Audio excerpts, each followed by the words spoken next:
pembelajaran fisika menjadi lebih menyenangkan dan bermakna ketika dirancang sesuai kebutuhan siswa. Melalui pendekatan model PPSI, proses belajar tidak hanya berfokus pada hasil, tetapi juga pada pengalaman belajar itu sendiri. Dalam kurikulum Merdeka, guru memiliki ruang lebih luas untuk menghadirkan pembelajaran kontekstual dan merdeka. Dalam laporan akhir ini, kami dari kelompok 1 pada mata kuliah Desain Pembelajaran Fisika menyusun rancangan rencana pembelajaran fisika yang aktif, kolaboratif, dan relevan dengan kehidupan siswa di sekolah. Inilah desain pembelajaran fisika kami untuk menciptakan generasi yang berpikir kritis, kreatif, dan merdeka belajar. Maaf, saya menyapa dulu Bapak dosen saya, yaitu Bapak Begi atau Pak Subegi. Saya juga menjadi mahasiswanya dulu. Terus kemudian yang kedua Ibu Nila Mutia. Ya, salam kenal Bu, saya adalah alumni dari UNED Pendidikan Fisika Angkatan 2010. Assalamualaikum warahmatullahi wabarakatuh. Perkenalkan, kami dari kelompok 1 mata kuliah Desain Pembelajaran Fisika dari kelas A. Kami akan mempresentasikan hasil dari tugas akhir kami. Namun sebelum itu, perkenalkan saya Haika Wicaksono dengan NIM akhiran 70. Saya Cynthia Saputri dengan NIM akhiran 051. Saya Rina Dirahayu dengan NIM akhiran 057. Berikut video presentasi kami. Akan saya mulai di sini. Selamat sore. Assalamualaikum warahmatullahi wabarakatuh. Salam sejahtera bagi kita semuanya. Yang terlebih dahulu perkenalkan dosen pengampu kita pada mata kuliah Desain Pembelajaran Fisika, ya ada Bapak Subegi.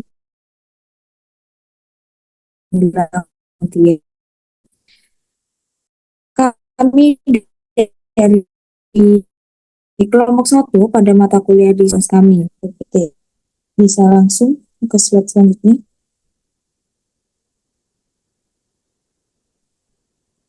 Adapun latar belakang mengapa kami memilih materi ini serta memilih pendekatan PPSI ini dikarenakan materi kinematika yang kita pilih itu pada kelas SMA itu dianggap sulit oleh banyak siswa karena isinya yang cukup abstrak dan juga banyak menggunakan grafik seperti grafik posisi, kecepatan, dan percepatan. Oleh sebab itu, kami memilih materi kinematika dalam proses pengimplementasian hasil dari RPP yang kami buat. Berdasarkan dari wawancara dengan guru fisika di Manpat Banyuwangi, Pak Rizka, yang mana beliau menyebutkan diketahui terdapat banyak peserta didik itu mengalami kesalahpahaman atau miskonsepsi pada konsep-konsep dasar seperti penentuan posisi kecepatan, percepatan, dan lain sebagainya. Lalu, guna mengatasi hal ini, kami gunakanlah model pembelajaran PPSI ini yang mampu menyusun pembelajaran secara sistematis, mulai dari tahap analisis kebutuhan hingga evaluasi. Jadi dapat kita katakan bahwasanya model ini tuh cocok untuk membantu siswa belajar secara aktif, visual, serta sesuai dengan kehidupan nyata. Jadi itu latar belakang mengapa kami memilih topik pelajaran ini serta menggunakan model pembelajaran ini. Yang selanjutnya Haikal. Yang selanjutnya ada tujuan proyek. Tentu tujuan proyeknya untuk menggugurkan kewajiban dari tugas kami. Namun di sini kami cantumkan ada 2 tujuan. Tujuan yang pertama yakni untuk mengembangkan RPP atau rencana pelaksanaan pembelajaran yang menggunakan model PPSI agar pembelajaran itu menjadi lebih terstruktur dan efektif serta menjawab dari rumusan masalah yang ada pada latar belakang tadi. Lalu tujuan yang kedua yakni untuk meningkatkan pemahaman siswa tentang kinematika dengan cara yang lebih menarik, yaitu melalui strategi belajar aktif, terus bantuan media digital seperti pet simulation yang sudah ada pada RPP kami, dan juga pendekatan pembelajaran yang bervariasi atau diferensiasi, serta untuk melatih kita dalam penyusunan RPP dan lain sebagainya. Adapun RPP yang kami hasilkan sudah kami cantumkan pada laporan. Itu yang dapat saya jelaskan. Selanjutnya akan dilanjutkan oleh rekan saya persilahkan. Baik, selanjutnya akan dilanjutkan oleh saya. Selanjutnya yaitu ada analisis kebutuhan. Yang mana pada analisis kebutuhan ini kami mengambil sampel dari MAN 4 Banyuwangi.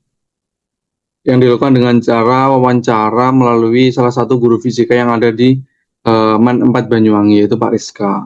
Terus untuk hasilnya, yang pertama yaitu ada beberapa siswa itu kesulitan membedakan antara posisi, jarak, dan perpindahan. Untuk yang kedua, yaitu sulit membaca grafik, posisi waktu, dan kecepatan waktu. Yang ketiga, yaitu pembelajaran efektif bila berbasis diskusi, simulasi, dan eksperimen. Ini merupakan sumber dari hasil wawancara dari salah satu guru fisika yang ada di MAN 4 Banyuwangi.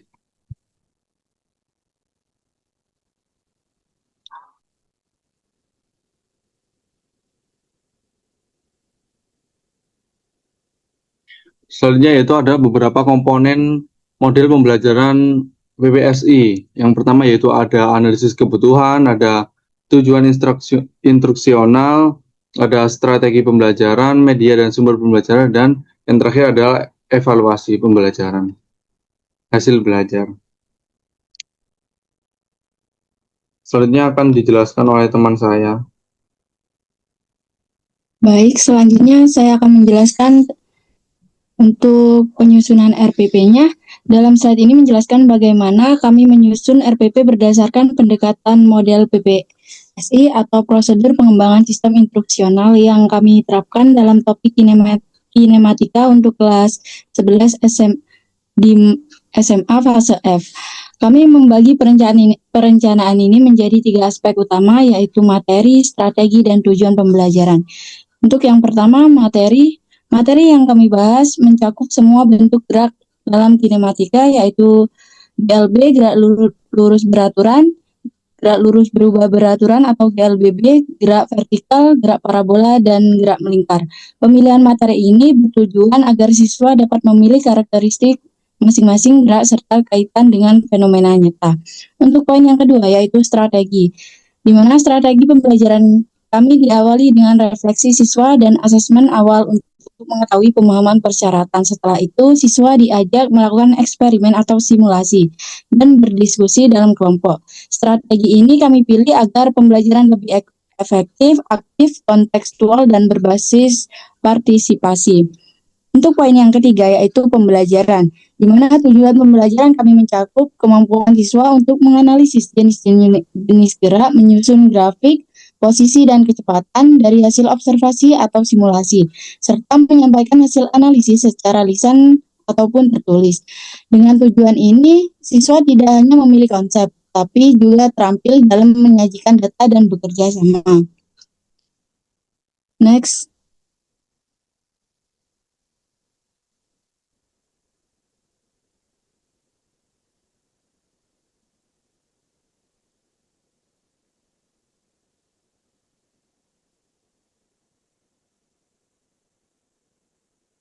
Nah, untuk selanjutnya yaitu evaluasi dan refleksi.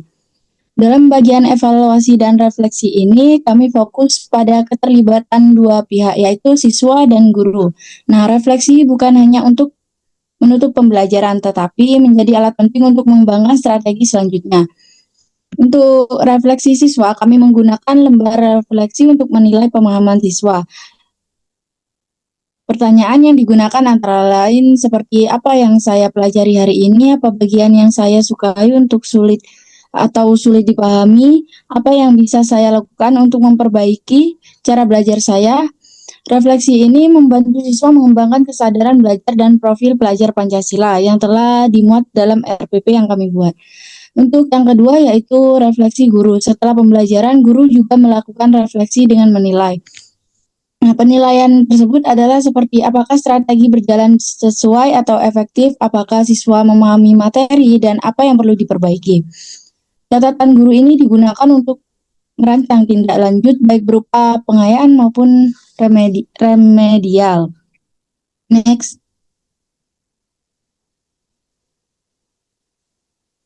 Nah, untuk kesimpulannya, kelompok kami yaitu